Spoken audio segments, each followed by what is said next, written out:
자, 이제 하나님 말씀을 전하려고 합니다. 오늘 말씀의 제목은 왜 하필 예수님은? 이라는 말씀의 제목입니다. 왜 하필 예수님은? 우리가 예전에 어릴 때 자랄 때는요, 교회에서 성탄절이 되면 문학의 밤이라든가 성탄 축제가 교회에서 열렸습니다.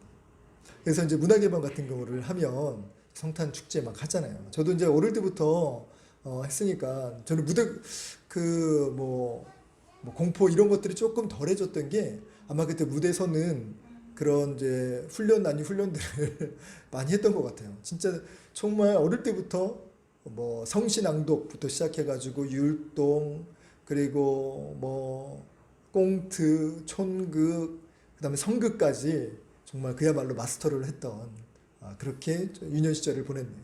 학창 시절까지. 그러나 성탄 시절을 해서 성탄에서 가장 그 축제의 백미는 무엇이냐? 예수님이 탄생. 예수님이 어떻게 오셨는가? 그래서 때로는 목동으로, 때로는 정말 동방박사로, 때로는 이제 그것을 이제 정말 그야말로 각색을 해서 뭐 빈방이 있습니까? 뭐 이런 부분들로 예수님의 탄생을 축하하는 그런 여러 가지의 연극들이 나오기도 했지. 그런데 그 부분들을 고민하고 좀 묵상을 하면서 예수님께서는 왜 이 땅에 오셨는가라는 그런 질문, 그거는 이제 작년도에 우리 설교로 말씀을 전한 바가 있습니다. 실제로 제 블로그에 예수님이 이 땅에 오신 이유에 대한 부분들 설교가 계속해서 많은 사람들이 찾아보고 읽어보고 있더라고요. 그만큼 궁금한 부분들이겠죠. 그래서 예수님이 이 땅에 오신 그 이유가 무엇이었는가 라고 궁금하신 분은 제 블로그에 우리 교회 히스토리 교회 블로그에 오셔서 네이버 검색 히스토리 교회 하시면 되고요. 유튜브에는 좋아요, 구독, 알림 설정 농담이고요.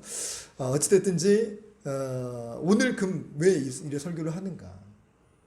아이 부끄러워. 교회 집사가 부끄럽대요. 제가. 네. 내가 창피하니?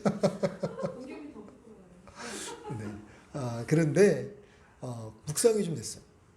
예수님은 왜 하필 이라는 그런 질문을 갖게 됐습니다.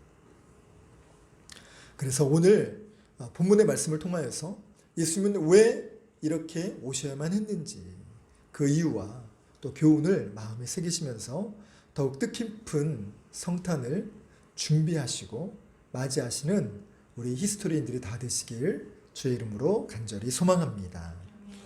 성경은 예수님의 오심을 예언하고 있습니다. 그게 바로 구약에서 이야기된 거라면 이제 예수님이 오신 그 사건 그리고 그 이후의 삶을 기록한 것이 바로 신약의 내용이죠. 그래서 구약에서 예수님이 오실 것이다 라고 하는 이 예언의 이야기를 담은 것이 무려 350개 정도 된다고 해요. 반면 어떤 분은 48개의 부분들을 추려서 말씀이나 이런 부분들을 이야기하는 분들도 있곤 합니다. 350개냐 48개냐라고 말씀드리는 것보다 더 중요한 사실은 이 모든 구약의 예언들이 예수님의 시대에 딱 맞게 100% 맞았다는 것입니다. 이것이 뭐 대단한가 싶은데 그 수학학자이자 천문학 교수인 피터 스토너 박사가 이것이 얼마나 엄청난 확률인가를 연구를 했대요. 그러고 보니까 350개는커녕 또 48개는커녕 8개의 예언이 이루어질 그 확률은 자그마치 10의 17승분의 1이라고 해요. 이게 좀 가늠이 잘 안 되시죠? 여러분 로또에 걸릴 확률의 1000만 배나 낮은 확률이 바로 이 8개의 예언이 맞는 확률이라고 해요. 그러니까 하나 맞기도 어렵다는 것이죠. 그런데 8개가 동시에 맞는 확률은 로또를 당첨되는 거에 1000만 배보다 낮다는 것입니다. 그러면 좀 가늠이 좀 되시나요? 하물며 8개도 그런데 최소 확률인 이 48개를 부분으로 추려서 볼 때는 10의 156승분의 1이라고 해요. 그야말로 진짜 엄청난 확률이죠. 이 말은 무슨 말이냐? 예수님이 아니고서야 이 확률이 맞지 않는다는 것이죠. 반대로 예수님이야말로 정말 메시아라는 것을 증명해주는 그런 사건이라는 것입니다. 그렇게 예수님은 메시아로 구약의 예언을 확증하시고 성취하시며 이 땅에 오셨습니다. 그런데 예수님이 오시는 과정들이 조금 독특하고 또 주목해야 될 교훈이 있습니다. 여기 무슨 의미가 있을까? 그래서 오늘 본문에서 발견한 그 묵상의 내용들을 또 제가 가지고 있었던 그 세 가지 질문을 여러분과 같이 나누며 은혜 받기를 원합니다. 그 중에 첫 번째는 왜 하필 예수님은 헤롯 시대에 태어나셨을까? 유다의 왕이었던 헤롯은요, 그 아들들도 동일한 이름을 가지고 있었기 때문에 역사가들은 편의상 헤롯 1세를 헤롯 대왕이라고 칭했습니다. 헤롯은요, 하나님 보시기에도 그렇고 사람들이 보기에도 그렇고 참으로 악덕한 군주였습니다.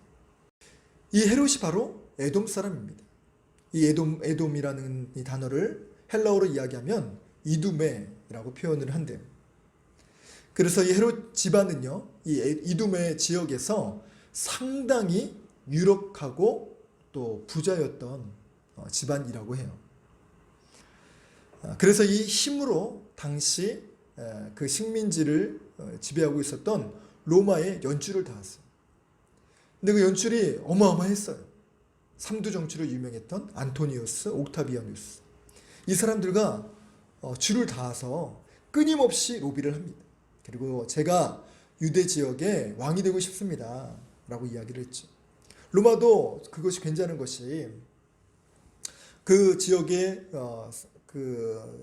정말 지금 유대 지역을 통치하고 있는 세력이 로마와는 반대 성향이 있어요. 그래서 그들을 제압하기도 하고 자기 마음대로 또 유대를 지배하기 위해서 로마도 허락을 해주게 되죠. 이 과정을 통하여서 헤롯은 유다의 낙하산 왕이 됩니다. 그런데 백성들은요, 인정하지 않죠. 사마리아인들조차도 정말 반피가 섞인 정말 그야말로 잡종보다 못한 사람들로 생각을 합니다. 그런데 이두메는 어떨까요? 출애굽 시대부터 또 모세오경을 달달달 외우다시피 한 그들에게 에돔은 그야말로 에서의 후예로 그들과 형제 집안이기도 하지만 가장 결정적일 때 그들을 외면했던 또 힘들게 했던 그런 지역 사람들이라 많이 싫어했죠. 그래서 더더욱 헤롯 왕을 인정하지 않았던 분위기가 당시 팽배하게 있었습니다. 그래서 이 헤롯은 이를 극복하기 위해서 어떤 방법을 썼느냐? 당시 명목상 유대 왕조의 후예였던 마리암이라고 하는 이 공주와 정략 결혼을 하게 됩니다.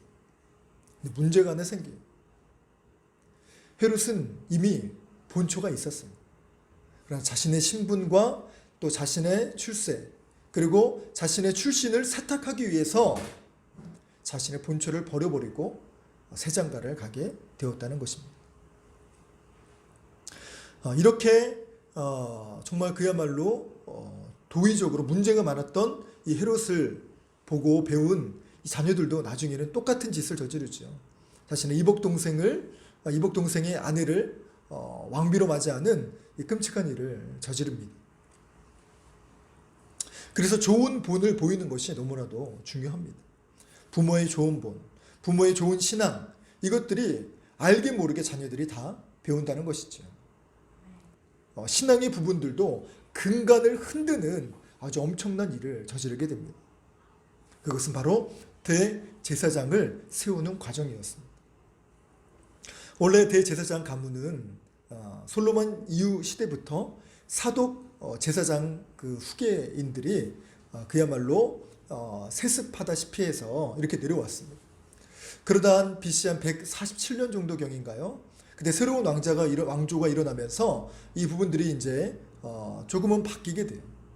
그리고 조금씩 변절되어 오기 시작했지만 이 헤롯 시대부터는 이것이 완전 땅바닥에 떨어지게 됩니다. 왜 그러는고 하니 대제사장은 말씀드렸던 것처럼 정통인 유대인 제사장들만 할 수가 있었어. 그런데 헤롯은요, 자신의 친구라는 이유로 또 자신이 마음껏 할 수 있는, 대제사장들은 유대인들에게서 사랑과 존경을 받는 그런 위치였거든요. 그런데 자신이 이방인이라는 것을 통하여서 제사장이 무시를 할 수 있었거든요. 그래서 마음껏 정말 이렇게 휘두르기도 하고 또 백성들을 움직이려고 그 바벨론 출신의 자신 친구를 제사장으로 세운 겁니다. 근데 이 친구를 세운 것도 그냥 끝까지 세워야 되는데 제사장은 원래 종신제거든요. 근데 2년 3년 만에 갈아버려요. 그래서 이제 정통인 유대 사람들이 반대를 했겠죠. 그래서 정통 유대 제사장 출신의 사람을 또 대제사장으로 세워요. 어린 나이에 17세의 나이에 대제사장을 세웁니다. 그런데 이 사람이 세워지자마자 온 유대 백성들에게 정말 칭찬과 그리고 존경을 받는 거예요. 인기를 한 몸에 받으니까 세운 지 1년 만에 그를 죽여버려요. 자기보다 인기가 많고 위험 요소라는 그런 질투 때문에. 그리고 나서 또다시 자신의 친구들 세우고 또 이거로 바꿔버려요. 자신의 치세 기간 동안에 무려 7명의 대제사장을 세우게 됩니다. 이 과정을 통하여서 당시 그야말로 명맥을 유지하고 그나마 표면적으로는 그 전통과 그 거룩함이 들어있었던 대제사장의 권위는 땅바닥에 추락하게 됩니다. 그리고 그 자리는 이제 출세와 권력과 돈을 얻기 위한 그런 정치적인 자리로 탈바꿈해 버리게 되지. 이 악한 일들을 헤롯 대왕이 저지르게 되었습니다. 그렇기 때문에 예수님은 이 시대에 필요했던 것입니다. 그리고 헤롯 대왕의 이 악행 때문인지 헤롯 대왕은요, 나중에 끔찍하게 죽임을 당하게 되지. 그리고 그 유대 왕은 또 유대 나라는 이제 4개의 지역으로 분할돼서 통치되죠. 그래서 분봉왕이라는 아주 이상한 단어가 이제 유대에 생겨지기도 합니다. 이 시대에 예수님이 오셔야만 했던 것이죠. 사회를 통합하기 위하여서 또 이 정말 그 관영한 이 죄를 다스리기 위하여서 그리고 무너진 정말 영적인 과정들을 회복하시기 위하여 예수님이 꼭 오셔야만 했던 것입니다. 다른 시대에도 악한 왕이 또 어려운 왕이 있었지만 정말 그야말로 이스라엘의 마지막을 준비하시기 위하여 그리고 이 시대에 꼭 오셔야지만 되었던 그런 까닭이 그런 섭리가 있었던 것이죠. 우리 시대에도 예수님이 필요합니다. 세상은 향락과 부패로 물들어가고 있습니다. 사회는 이념과 또 지역, 세대, 젠더라는 이런 이슈들로 갈등하고 분열에 빠지기 시작했습니다. 세상 구석구석에 병들지 않은 곳이 없을 정도로 세상은 많이 혼돈스럽고 또 많이 더럽혀졌습니다. 정말 이 시대, 이 나라, 바로 우리들에게 예수님이 필요합니다. 그분이 오셔서 이 모든 더러움을 씻어주시고 모든 죄악과 나쁜 마음을 정결해 주시기를 소원합니다. 주 예수님은 바로 그 사람, 그리고 바로 너가 아니라 바로 내 마음에 임하셔서 다스려 주시기를 소망합니다. 이 2020년 예수님의 사랑과 거룩의 손길로 이 모든 부분들을 만지시고 새롭게 해주시는 놀라운 역사가 일어나길 소망합니다. 자, 그럼 두 번째, 왜 하필 예수님은 베들레헴에 오셨을까요?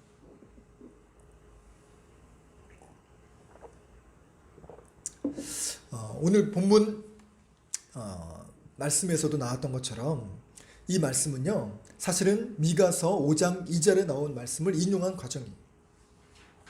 베들레헴은 매우 작은 도시였다고 합니다. 그래서 미가서도 이렇게 말하죠.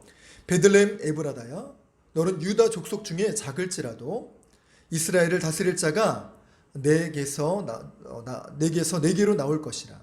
그의 근본은 상고에 영원에 있느니라. 성경학자들에 따르면 그 이스라엘에서는 최소 행정구역을 이루는 인원이 꼭 필요했대요. 그 인원이 1000명이었다고 합니다. 근데 베들레헴은 너무 작은 마을이라서 이 1000명도 채우지 못했다고 합니다. 그럼에도 하필 이 예수님은 이 작은 마을에 꼭 오셔야만 했던 이유가 무엇이었을까? 가장 중요했던 이유는 바로 구약의 예언이지. 미가서의 완성입니다. 그러나 하나님의 시선으로 볼 때는 조금 다르죠. 하나님은 예언을 만드시고 그에 맞춰 가시는 것이 아니라 예언을 바꾸시고 또 예수님 당신이 그 일들을 진행하시면 됩니다. 그런 이유에서 본다면 왜 하필 베들레헴이 아니면 안 되었을까라고 하는 질문이 생기게 됩니다. 그 답이 바로 6절, 오늘 본문 6절의 말씀에 나와 있지요. 유대 땅 베들레헴아, 너는 유대 고을 중에서 가장 작지 아니하도다. 내게서 한 다스리는 자가 나와서 내 백성 이스라엘의 목자가 되리라 하였음이니라. 미가 선지자는 베들레헴아 내가 작을지라도 라고 표현했다면, 사도 마태는 가장 작지 아니하도다 라고 표현합니다. 이 말은 당시의 유대인들이 보기에도 베들레헴은 시간이 수백 년 지났음에도 불구하고 여전히 작았던 마을이라는 것입니다. 그럼에도 작지 않게 될 것이다 라는 이 말에 매우 의미심장한 뜻과 섭리가 있습니다. 예수님은 유명한 도시 출신으로 유명한 사람이 되기 위해 오신 것이 아닙니다. 작은 도시, 이름 없는 사람들을 세우고 살리기 위해 오셨다는 것입니다. 그래서 예수님은 마태복음 20장 28절에 이렇게 말씀하시죠. 인자가 온 곳은 섬김을 받으려 함이 아니라 도리어 섬기려 하고 자기 목숨을 많은 사람의 대성물로 주려 함이니라. 베들레헴은 정말 보잘것없는 마을이지. 그렇다고 작은 사람만, 또 작은 지역만, 소외당한 사람만 살리시기 위해 오신 것이 아니라 부자도 마찬가지입니다.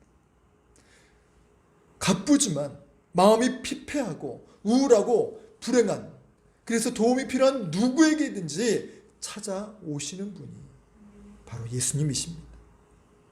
열등감이 있어서 힘들어하는 사람, 능력이 부족해서 울고 있는 사람, 가난하고 학력이 약하고 가진 게 없어서 가슴 아파하는 모든 이들을 위해서 예수님이 오셨다는 것입니다.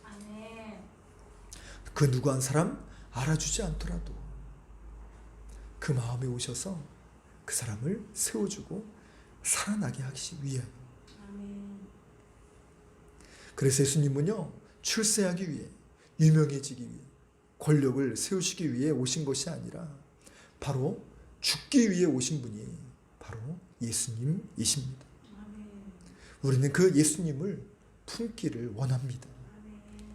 그 희생의 예수님을 품으라, 닮으라 라고 하기 이전에 그 예수님, 그 넉넉하신 그 예수님을 우리가 먼저 마음에 담기를 소망합니다. 예수님 품에 안기시는 삶이 되기를 원합니다. 그렇기에 코로나 시대 그 어느 때보다 우리는, 우리의 지친 마음은, 우리의 지친 가정은, 이 지친 사회는 예수님이 필요한 것입니다. 살리시는 예수님, 세우시는 예수님, 우리를 위해 죄짐을 대신 짊어지신 그 예수님, 그 예수님을 품으시고 또 그 품에 안기시기를 소망합니다. 그렇다면 우리는 어떻게 그 품에 안길 수 있을까? 히브리 원문을 보면 이 베들레헴이라는 이 단어는 두 개의 합성어입니다. 벳이라는 단어는 집이라는 뜻이고 레헴이라는 것은 떡을 말합니다. 그래서 이를 그냥 간단하게 말하면 떡집, 떡을 많이 만드는 방앗간이라든가 이런 거에 정말 특화된 마을이 아니었을까라는 생각을 해보게 됩니다. 예수님은요, 자신의 몸을, 자신의 인생을 그야말로 우리를 위하여서 던져주셨습니다. 그래서 요한 사도도 이렇게 말하지요. 그 말씀이 육신이 되어 이 땅에 오셨다라고 말씀하십니다.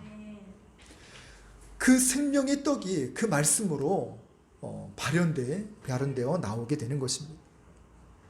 그리고 그 생명의 양식이 바로 지금 그리고 매 예배 때마다 그리고 성경을 읽을 때마다 우리는 그 양식을 먹을 수 있고 공급받을 수 있습니다. 그래서 말씀을 들으실 때에 사모해야 됩니다. 집중해서 들어야 됩니다.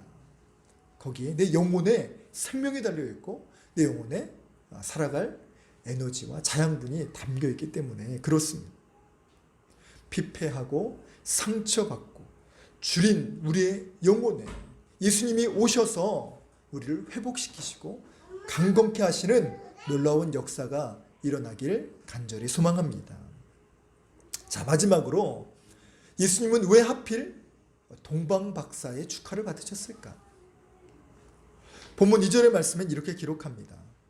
헤롯 왕 때에 예수께서 유대 베들레헴에서 나심에 동방으로부터 박사들이 예루살렘에 이르러 말하되 유대인의 왕으로 나신 이가 어디 계시냐? 우리가 동방에서 그의 별을 보고 그에게 경배하러 왔노라 라고 기록합니다. 이들이 와서 예물을 드린 것은 황금, 유약, 모략이라고 합니다. 근데 가톨릭의 전승에 따르면 이들이 동방박사 세 사람이라고 이야기를 해요. 그래서 그들의 이름까지도 밝히고 있습니다.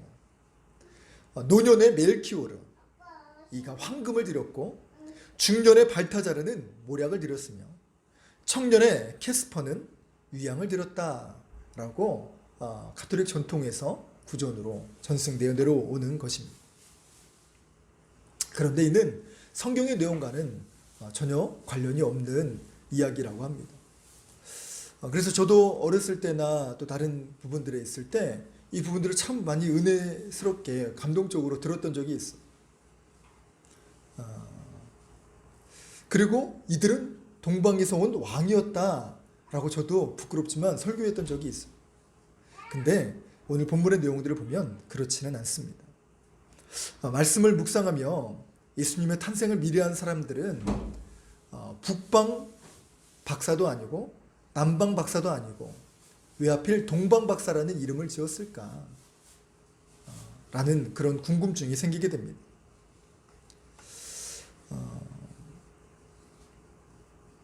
그 이유는 동방 박사, 이것은 동방은요 당시의 천문학과 각종 과학이 발달한 지역으로 유명했습니다. 그래서 동방을 헬라어로 아나톨레라고 부르기도 하는데 이것은 근동의 바벨론 지역을 상징합니다. 고대 세계에서 동방은 지혜의 원천으로 알려졌고 또 이 동방의 부분들을 동방의 왕이라고 보는 역사의 자료도 있기도 합니다. 그런데 성경을 보면 이 박사라는 단어의 원문은 마고이라는 헬라어를 썼어요. 그것은 천문학자, 점성술사 또는 마술사라는 뜻입니다. 이를 가장 오늘의 시도로 표현한다면 현자라고 이야기하면 되겠지. 이들은요 페르시아 지역에서 전통적인 내용들로 역사 문헌을 볼 때에 종교계를 이끄는 지도급 계층의 사람들입니다.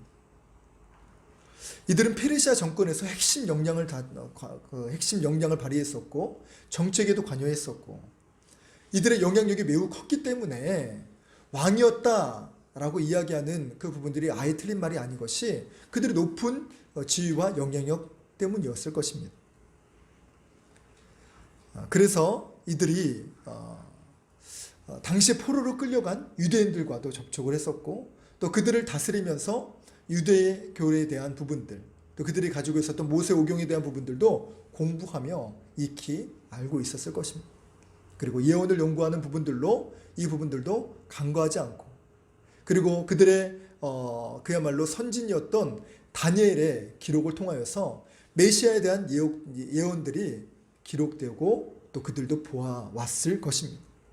이러저러한 일들을 통하여서 그들이 이스라엘의 전통을 많이 알고 있었던 찰나에 그 어느 날 하늘을 보니 매우 비상한 별이 하나 떠 있는 것입니다.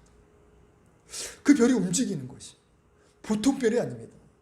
천문학과 점성술을 연구한 사람들이기 때문에 이것은 왕이 태어날 그런 징조다라고 여겼던 것이지. 그리고 그 발걸음을 따라서 이동을 하다 보니 무려 1500km나 떨어진 이 유대 지역까지 오게 된 것입니다. 그럼 왜 동방박사를 세 사람이라고 표현했느냐? 이것은 카톨릭에서 예물 드린 그 숫자 셋을 상징을 해서 세 사람이다 라고 이야기하는 데서 굳어져 온 그런 표현이 아닌가라고 생각이 됩니다. 그렇다면 이를 성경적인 부분들로 다시금 보게 된다면 동방박사 세 사람은 아닐지도 모른다는 것입니다. 세 사람 이상일 수도 있고 또 두 사람일 수도 있습니다. 그러나 한 사람은 아닙니다. 왜요? 성경에는 동방박사들이라고 복수로 표현했기 때문에 그렇습니다. 그렇다면 적은 소수에 있는 세 사람쯤 왔을까라고 본다면 또 그렇지는 않았을 것입니다. 말씀드렸다시피 이들은요, 당시 동방지역에서 매우 유력한 지도 계급의 사람들이었어요. 그렇다면 그를 수행한 사람들이 있었다는 것이죠.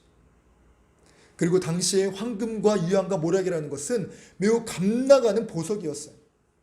당시에 먼 거리를 이동할 때에 강도들과 산적들도 많았기 때문에 이들을 방어하고 지키려면 또 수행원들이 있었을 것이 분명합니다. 그리고 1500km로 왔다고요? 그러면 거기에 먹고 지낼 그런 짐들도 상당했을 텐데 거긴 또 그거를 이동했던 사람들 또한 많았을 것으로 추정합니다. 그래서 막상 예수님이 탄생했을 때 세 사람만 있었던 것이 아니라 제법 많은 숫자가 예수님의 탄생을 축하하지 않았을까라고 미루어 추측해 볼 수 있습니다. 그래서 궁금했던 그 질문의 내용, 예수님은 왜 동방박사들의 축하를 받을 수 있었으며 그 별은 왜 하필 동방박사의 눈에만 띄었을까라는 궁금증이 생기지 않으십니까? 저는 그렇게 생각하지 않습니다. 그 별이 대단한 별인데 동방박사에게만 눈이 띄었을까? 말했던 것처럼 남방의 애굽의 박사들에게도 띄울 수도 있었고 북방의 많은 사람들에게도 띄울 수 있었을 것입니다. 물론 점성술에 능한 사람에게라고 한다면. 그런데 중요한 것은 누가 그 별을 보고 올 수 있는 용기와 희생과 결단이 있었는가? 저는 이것이 더 중요하다고 생각합니다. 그 엄청난 별을 보고 올 때에는 그만한 대가가 필요합니다. 말씀드렸던 것처럼 1500km나 되는 이 과정들을 와야만 했던 그런 수고와 그런 비용과 그런 시간과 그런 희생이 따라옵니다. 이 동방박사에게는 이 모든 것들을 감내하고 감당할 용기와 그런 각오가 되어 있었다는 것이죠.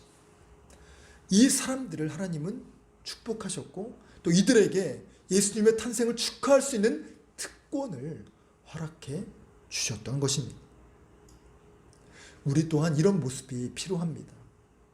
응답을 주실 때, 은혜를 주실 때, 우리 삶이 형통한 일만 열려지게 될 때 주님만 예배하고 축하하는 그런 믿음이 돼서는 안 된다는 것입니다. 어쩌면 정작 이 코로나 시대에 비대면 예배를 드릴 수밖에 없는 이때야말로 주님께 경배해야 되고 주님께 우리의 믿음을 보여야 될 때인 줄 믿습니다. 그리고 그 어느 때보다 이 12월 25일에 2020년도의 성탄절은 더 의미가 깊고 더 마음 가득히 주님을 경배에 맞이하나 하는 이 시간일 줄 믿습니다. 우리는 마음만 먹고 좋은 생각만 하고 마음속으로만 주님 사랑한다고 고백하는 이 믿음의 수준에서 벗어나야 합니다. 아무리 마음속으로 내가 주님을 믿는다 고백한다 할지라도 결국 입으로 시인하고 고백해야 구원에 이르게 되는 것입니다.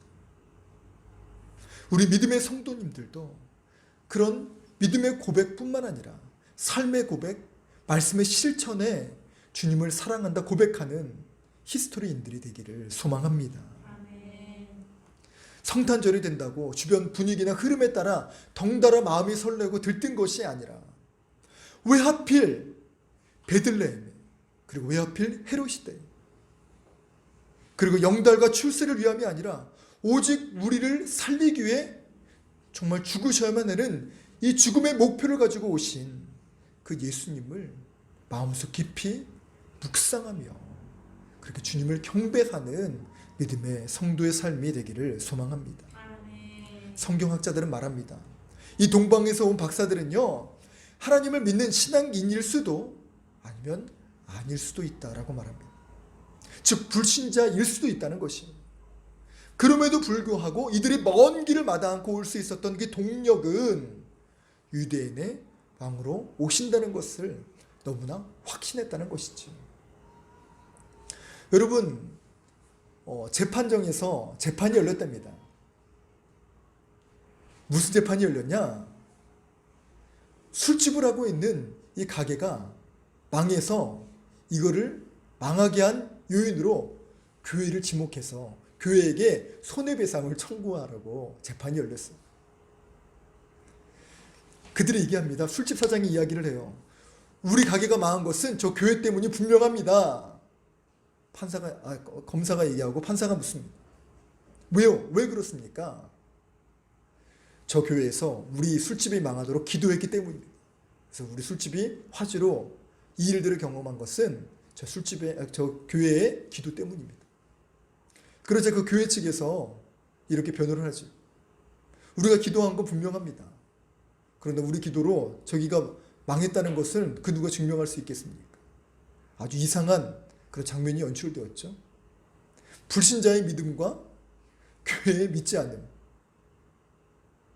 여러분, 어쩌면요, 우리가 예수를 믿는다고 하면서도 얼마나 예수님을 믿고 있고 또 그것이 얼마나 우리 삶 가운데 발현되어 드러나고 있습니까?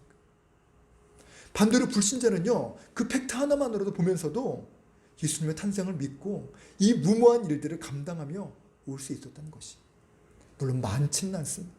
그런데 동방박사가 올 때는 불신자로 왔을지언정 아마 돌아갈 때는 확실한 믿음으로 돌아갔으리라 저는 생각합니다. 예수님이 유대의 모든 일을 일으키시려고 오셨구나. 또 천사의 음성이 들리죠. 이 과정을 통하여서 정말 유대 땅에 진정한 왕이 오시겠구나. 그가 생각했던 그 유대의 왕이 정말 그렇게 초라하게 정말 죽기 위해 오신 예수 그리스도라는 것을 그때까지는 믿지 못했더라도 정말 유대인의 왕으로 이 유대를 변화시키기 위해 오실 그분이 확실하구나. 믿음 한가득 가지고 돌아갔으리라 저는 생각합니다. 이제 오늘 말씀을 정리하고 마치려고 합니다. 왜 하필 예수님은 오셨을까? 헤롯시대에, 그것도 가장 작은 마을 베들레헴, 그것도 신앙이 있을지 없을지도 모를 동방의 박사들의 축하를 받으며 오셔야 했을까? 그리고 그 예수님은 왜 하필 나를 찾아오셨을까? 그분이 값없이 조건 없이 모든 희생을 감내하면서 나를 구원하신 그 이유, 자신이 만든 그 피조물이 마귀에 속고 있고 물질에 속고 있고 사랑과 형편에 갇혀서 고통받는 그 모습을 통하여 안타까우셔서 하늘의 보좌를 버리시고 이 땅에 오셨다는 것입니다. 동방의 박사들이 그 별이 신기하고 기대가 되어서 온 것처럼 이 성탄의 시간에 주님을 마음으로 사모하며 정말 구원의 이 놀라운 능력을 체험하기 위하여 이 성탄을 준비하시고 맞이하시기를 소망합니다. 그리하여 이 놀라운 역사가 2000년 전만이 아니라 이 시간 동일한 이 시간대에 또 하나님이 정말 구원의 손길이 그 어느 때보다 절박히 필요한 이 시대, 우리 가정, 이 나라와 민족 열방에 주 예수님이 오셔서 다스리시고 회복하시고 하나로 만드시며 치유하시는 놀라운 역사가 있다니, 그리고 우리 히스토리인들에게 있어지기를 주 예수 그리스도의 이름으로 간절히 축원합니다.